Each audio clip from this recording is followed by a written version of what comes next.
Okay, we're back for another episode of This is Learning. We have Juri from nrwl here. How's it going, Juri? It's going well, thanks. Good, good. I'm Jay Bell. I'm going to be the host today, and we're going to be talking about NX. So anybody that knows me knows that I'm a huge proponent for NX. Some might call me biggest fan. I don't know. That might be a self-proclaimed title. TBD, I guess. But yeah, NX Comp Flight just happened. Talked about a lot of really awesome stuff that came out of version 14. I know we're going to discuss a little bit about the version 15 roadmap already, which is awesome. But yeah, I'm sure Juri, you have some main topics that you want to cover to try and reel people into using NX. So like I'm gonna just pass the mic over to you, and maybe you could just start with some of the things you're most excited for about NX, 14 in specific, I guess, or just NX in general. Yeah, sure. So yeah, in version 14, like I actually, like as you said, like last week we had our NXCon flight. So I didn't even manage to publish the blog post before that. And so if people are curious about like what went into NX 14, like that is a lot, right? Now obviously Oh that yeah. blog post kind of covers like what we released like in version 13. So I'm kind of some of the highlights that then went into like the last basic releases of version 14. And for people that are not that familiar with NX, so maybe we should start like with explaining like what we are. So NX is kind of like we call it as a smart, fast build framework, right? So which means like we help you easily set up a workspace, like for Angular, for React, for Node. Like we have a couple of integrations basically, such that you can get going quickly. And so we are also like we can cover small workspace in the sense that you just want to develop your, let's say, React application, right, or Angular application. You can just like use Nx and get going. A lot of people use us as well for monorepo. So we are set up basically and designed. The tool itself is designed to also be able to help you as you grow, right? Like as you add additional applications, libraries, maybe you want to dive more into that part, right? So you can really scale it up to large masses.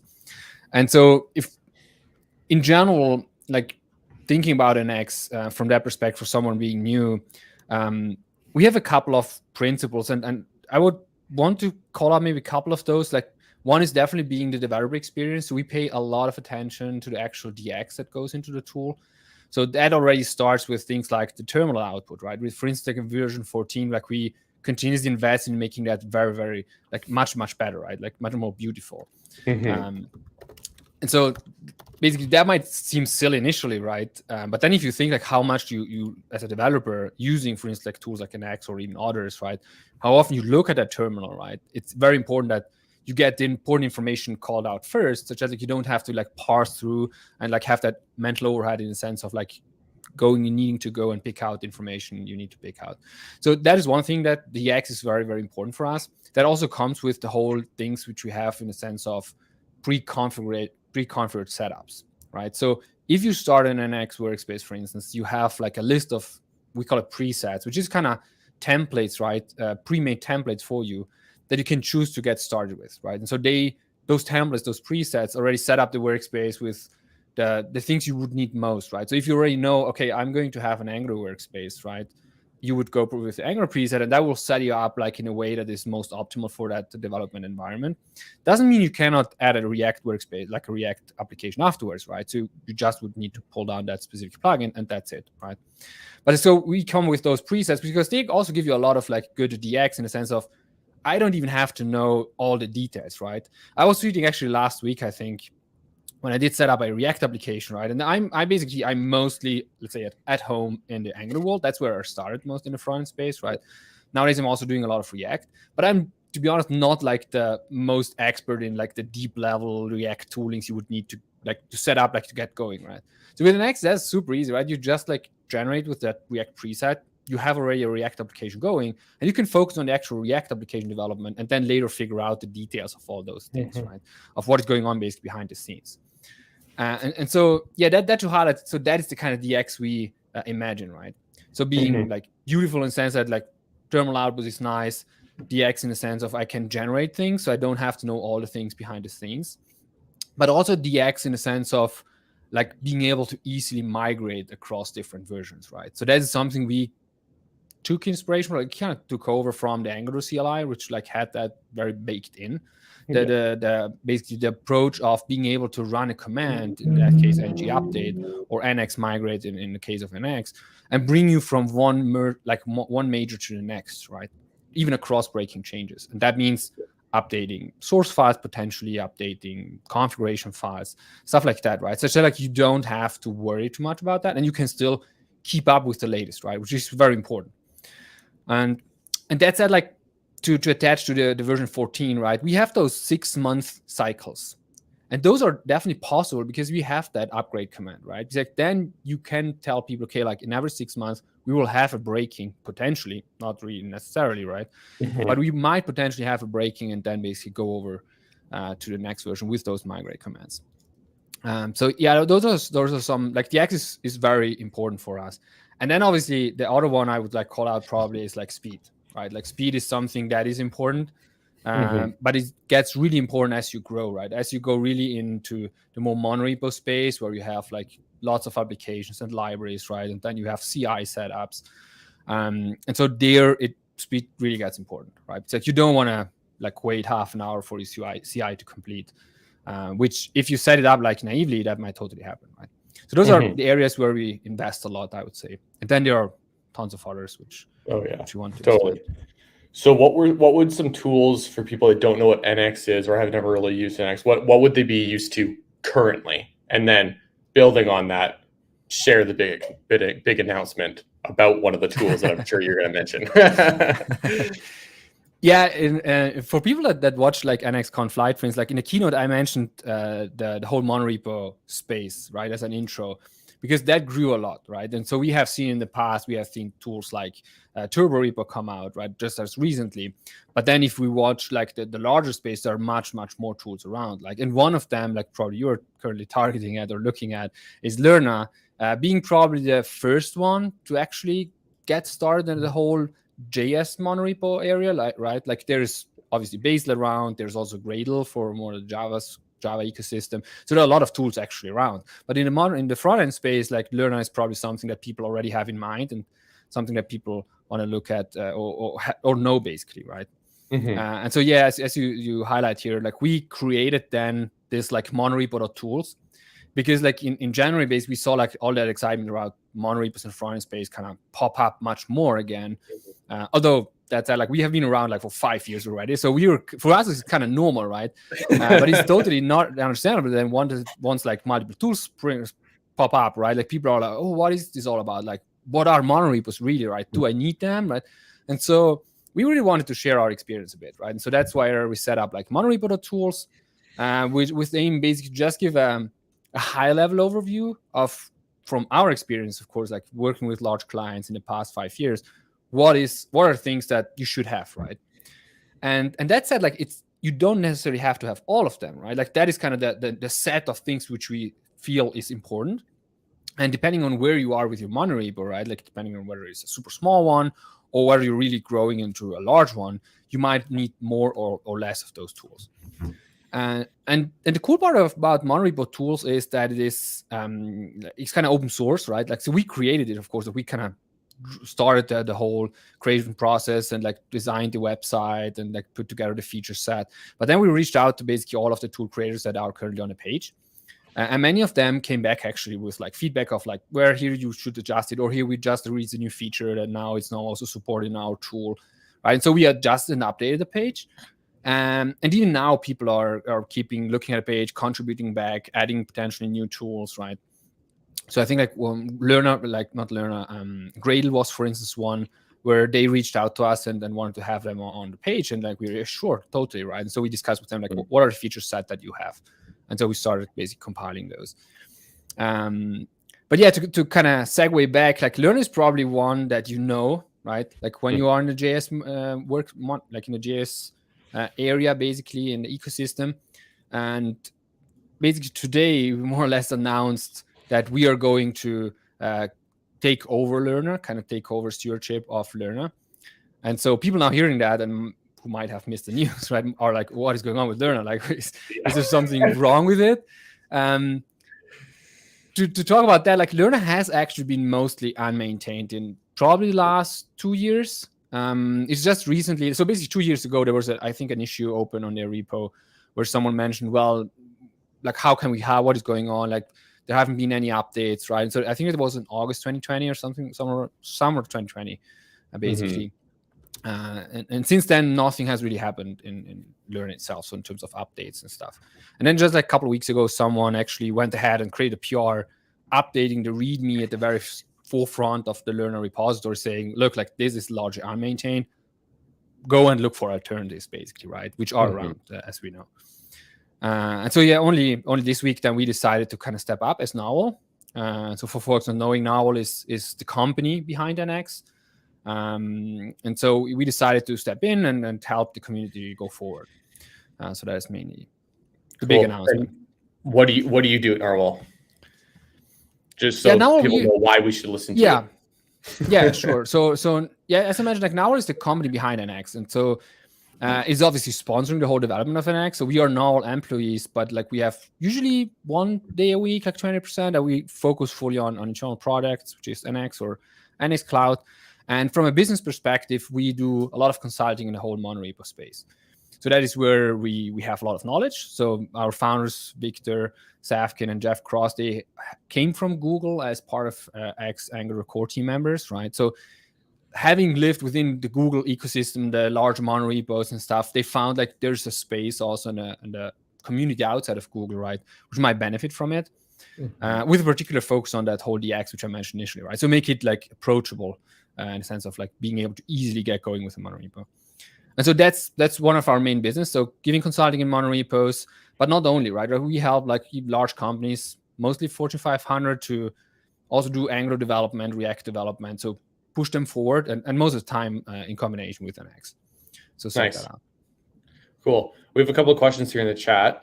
First one, we're hearing a lot about speed in NX 14. What's new with the build process, if anything?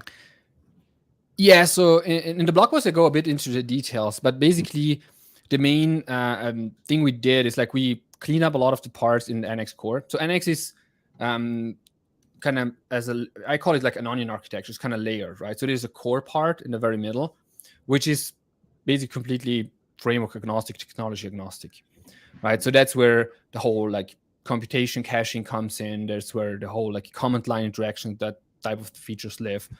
And then on top of those, like there are the actual plugins, which is like, then depending on how you want to use NX. So you can totally start with just the core.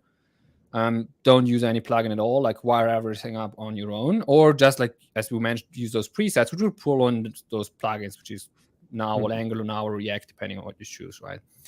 And so the speed improvements are a lot into actually optimizing NX in that core part, so making the whole hashing process much faster. The hashing is basically responsible for the computation caching calculation. So the computation cache is, for those not knowing, is basically we try to store the computation you execute, meaning if you run a build command or a test command on a particular set of source code, plus configuration, plus environment variables, we kind of store that information, we compute a hash out of it. And then if you rerun that, the process of computing maybe other projects, right, which depend on this specific project. So that project wouldn't have to be recomputed, right? So it's super fast, actually. When if the build before like takes, I don't know, 20 seconds, afterwards it will be a couple of milliseconds to just basically output the cache. And so from the developer perspective, that's completely transparent, because like you wouldn't even notice if we wouldn't print out at the very end, this has come from the cache, right? You still see the same log, you still see the same artifacts being placed in your disk folder, whatnot. So that remains the same. So I was just writing custom hashers the other day for some like custom executors and stuff like that. It was really interesting to like pull in the NX hasher and like figure out what files need to be hashed and stuff like that. Yeah, you can totally customize it. So you can actually, that's also one great thing I feel like, is that if you are in a more advanced case where you know more about NX, at some point you can really dig deep in, right? You can customize the hashing process you mentioned, like create your own hasher and plug that in basically for your needs. You can even, like, and people have done that, create plugins for other languages, Go and so on, and integrate that into the computation of NX, basically the project graph. So it's really extensible, right? But in terms of speed optimization, sorry, go ahead, yeah, that's what we did with some GraphQL schema generation stuff, because it depended on files that weren't in the project graph, but we needed to hash them, but they aren't implicit dependencies, and we wanted them to change, but not when the source files of the library change, but we wanted the source files of the library to be affected when the schemas changed. There's like this whole like web, so it's really interesting to like walk through that all. And then I opened a pull request next to expose another function that wasn't exposed, because it would have made it easier for me if it was available. That's great to hear. Yeah, and we're actually planning to create some more content focused just on that part, right? On that kind of programmatic extensibility. So there is that nrwl dev kit, which is kind of foundation of creating all those customizations for you. And we're planning some dedicated content. Okay, if I'm already that advanced, right, that I can create some custom local plugins, extend NX, then what does that nrwl dev kit give us, right? So that is definitely on our list, because it's so powerful, right? So once you're in that area already, you can do so much, right? Yeah, DevKit was such a massive change for writing executors and like generators and stuff like that. Like it's so much easier now, so much easier. Yeah, totally. Yeah, that was the whole goal, right? The overhaul of like rewriting a lot of those stuff was just to make it as easy as possible, because then it's much more approachable by developers, right? Because traditionally we heard a lot about like developers being hesitant, because like once you say like, let me write like a custom generator function that generates stuff in my workspace, that already sounds super complicated to someone, and they're like, maybe not, like maybe let's try, like, well, let me continue with my copy and pasting, whatnot, right? So the whole goal was to make it as simple as possible and be more approachable. But all of our generators in our workspace for generating new libs all use the dev kit, because we've like wrapped everything custom. So you have like one command to run, and then it walks you through the process of it, generating libraries for whether it be server, client, plane, all that kind of stuff, and tags it and everything. So it's powerful once you really dig into it. Yeah, totally. Question here from Santos. So going back to the Lerna thing. So is Lerna going to be maintained by nrwl? Not NX, but by nrwl, or is there another plan? No, that's definitely the plan, what we want to do, right? So like we still need to figure out all the details, but like, and we will have probably a blog post beginning next week with more announcements. Awesome. But the main goal is to not leave the community basically stuck, right? Because like right now, a lot of organizations and people and folks really still depend on Lerna being there, right? And so the immediate next action would be have new releases, in the sense of like providing critical bug fixes, security patches, and stuff like that. So it's not completely like lying there like unmaintained, right? Which poses a big risk. And then we will figure out like how to continue. Like NX already now, we had, for instance, like a guide on our own docs on how to integrate NX and Lerna, so they can actually coexist. Because as I mentioned before, you can use NX, just the core part, without all of those plugins. Just plug that in and use NX as a task scheduler, right? So just for running your task within the Lerna monorepo, and you get all that caching and stuff that you would want to have, right, for the speed improvements. But obviously, Lerna has more stuff, right? There's some of the things that, for instance, could now already be solved with like npm yarn or pnpm workspaces in terms of dependency management, right? So you wouldn't really need Lerna for that. That has been around because like Lerna originally kickstarted that, but nowadays like tools have kind of kept up, like and that have new features in there. But there's definitely, and then there's this task scheduling where you can just like pull in, for instance, NX, right? But then there is definitely a part where Lerna still has kind of an advantage in the sense of the whole publishing process, right? So that's something, for instance, within NX, which we have been discussing like in the last couple weeks and months. But like for now, we have always kind of not stepped into that area, because publishing can be very, very customized, right? And very, very specific to what you're actually going to do and what you want to have, right? So Lerna focused on a very like short part, like small part in that area. Totally. And we have been exploring a couple of different kind of directions that one might go. One could even just like not use it and fill it in with other tools like change sets or stuff like that, which would totally work, right? So the overall plan would be help with bug fixes immediately, security patches and stuff like that. And then we can see how we can basically allow people to seamlessly go between the tools, right? So right now you can migrate to NX very easily, but obviously having control over both code bases, it will allow us like to really kind of have those communities basically together, right? That how that exactly looks like, we don't know yet. Like we have to kind of plan it out a bit in more details. Yeah, exactly. Yeah, totally. I think I know the answer to this one, but just to confirm, because I'm currently doing this, NX works with Angular 13, right? Yeah. So I think we did it with NX 12. I don't remember exactly which one, but like There was when another one, we you're right. Yeah. yeah, basically when we kind of decoupled a bit more from the underlying Angular dev kit, for instance, create our own nrwl dev kit, that allowed us to basically be much more independent. So you still use them perfectly together, because like we kind of pipe things through, which NX doesn't support, and proxy those through. But we kind of separated from the actual release of Angular. So we weren't tied to that, which we were before, right? Because for those like not coming from the Angular world, like NX kind of emerged from Angular, right? From the Angular CLI. But nowadays it's a fully kind of standalone tool, which you can use side by side. So yeah, definitely NX 14 supports NG 13. And once NG14 comes out, we will have our migrations merged in, but that might be merged in a minor release, right, of NX. Yeah, so totally. you would just be able to run NX migrate, and if you have an Angular workspace, we would automatically pick up all the Angular CLI migration and run them through. Yeah. Okay, here's a little bit more of an advanced one. Experienced developers wonder why the NX CLI for Angular is incomplete, and new developers will never get to see what the Angular CLI has in NX. What should nrwl do about it? So I'm not sure what exactly is missing, but maybe there of some stuff that is not feature parity, I guess. Yeah, I'm not sure in which direction the incompleteness is. Like here it seems like the NX CLI misses something for Angular development, which Ng CLI supports. Yeah, maybe certainly like you can fill into that. But like from my perspective, similar to what we also like talk about with the React folks, is like you can use NX completely just as you do right now with Angular, right? Even if you don't, like with a normal Angular workspace, even if you don't plan for monorepos and anything, but you just want to have like a plain Angular development cycle, just as you would do with Angular CLI, you can just go with it. And you get everything that Angular CLI does as well, right? Because in the end, what we do is we don't create our own kind of like setup completely from scratch, right? We still are based on top of the Angular CLI, right? So for those workspace, so we kind of run their generators behind the scenes to set up the workspace. We adjust it for where it needs adjustment for, because the monorepo space, which you might potentially have.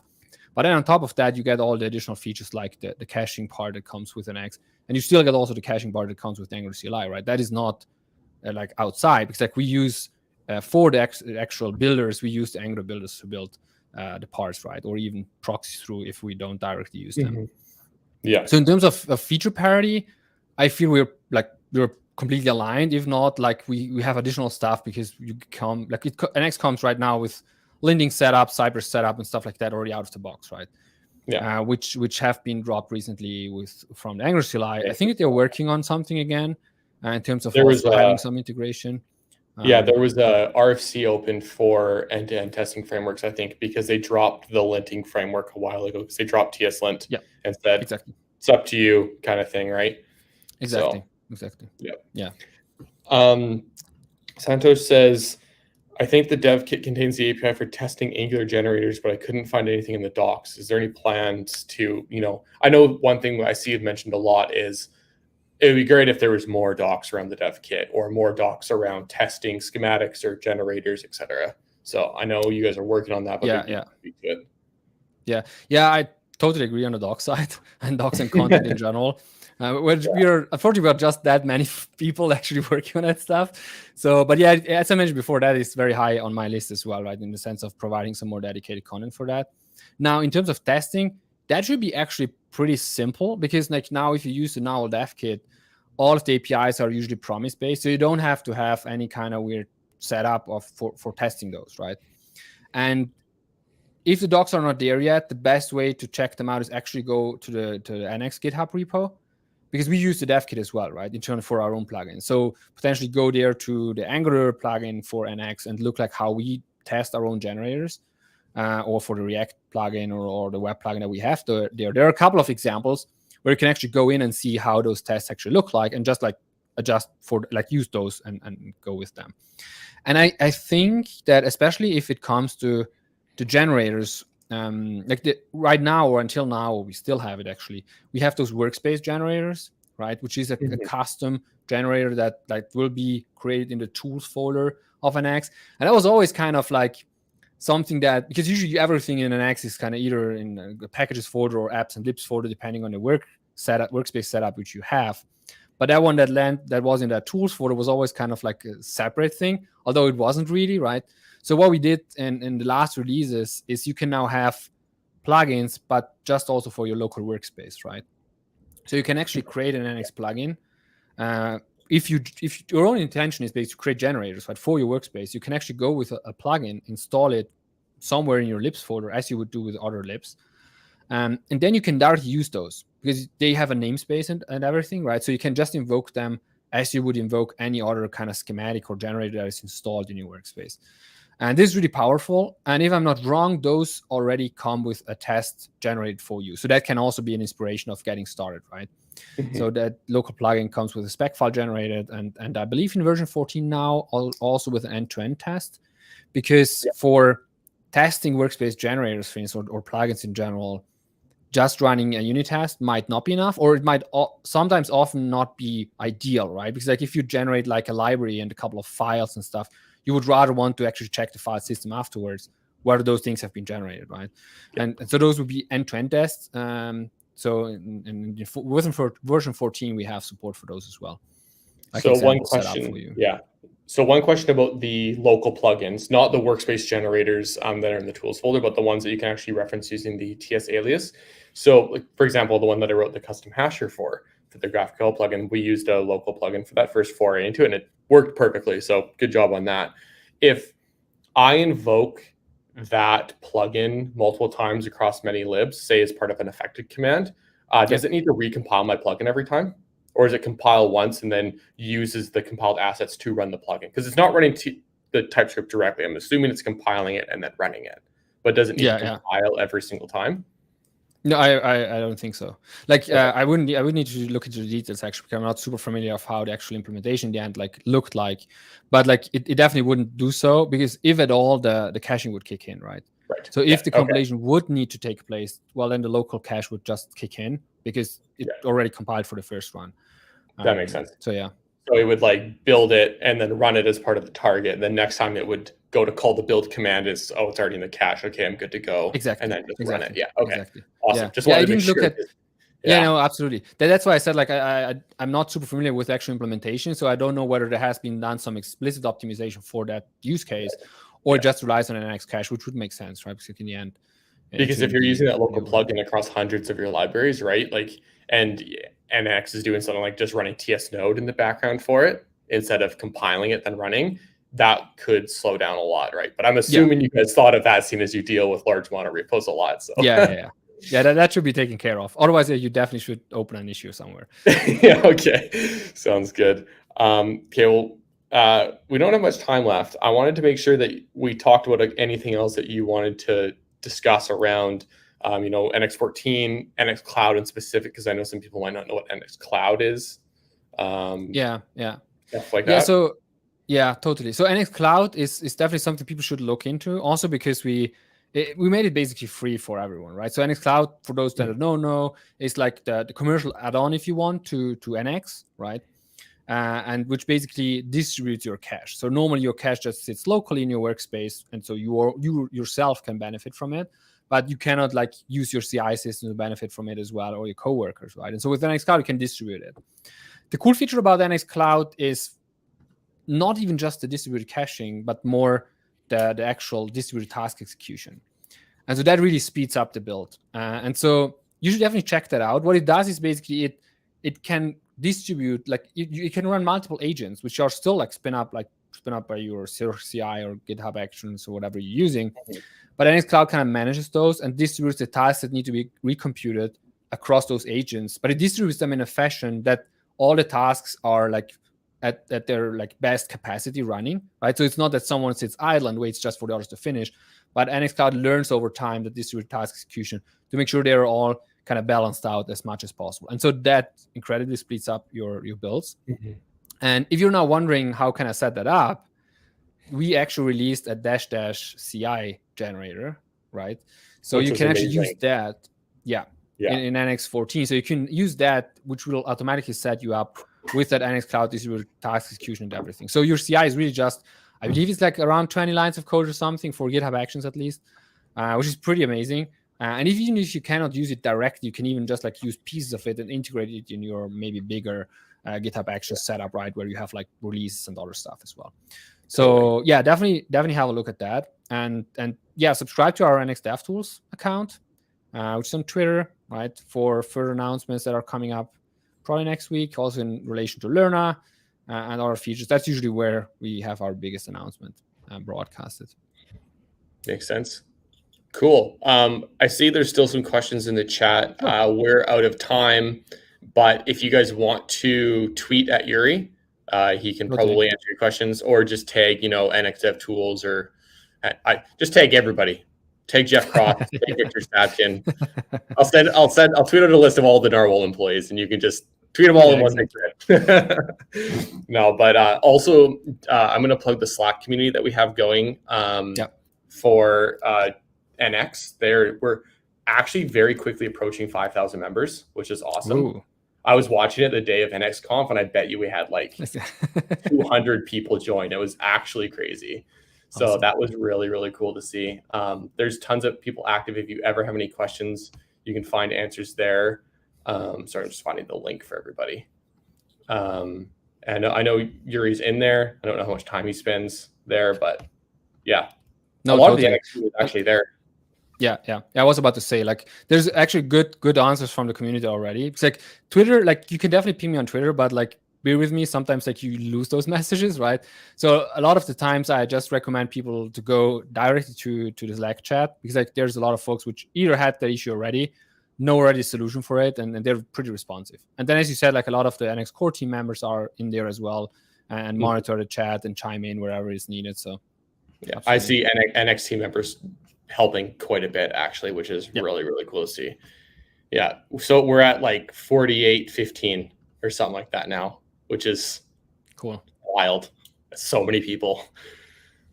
Okay, yeah, awesome. Cool. Well, thanks a lot, Juri. It was good chatting with you. I don't think we've ever actually like chatted face to face. We've only like messaged before. No, I don't think so. Yeah. This was awesome. There we go. I just saw someone join the Slack community from the chat here. Nice. Cool. Yeah, thanks for having me. You're welcome. Have a good night, because I know you are done work now. I will mostly go to work now. And then have a good weekend. Thanks everyone for joining. Feel free to follow Juri and join us in the Slack community. Cool. Bye. Talk to you later.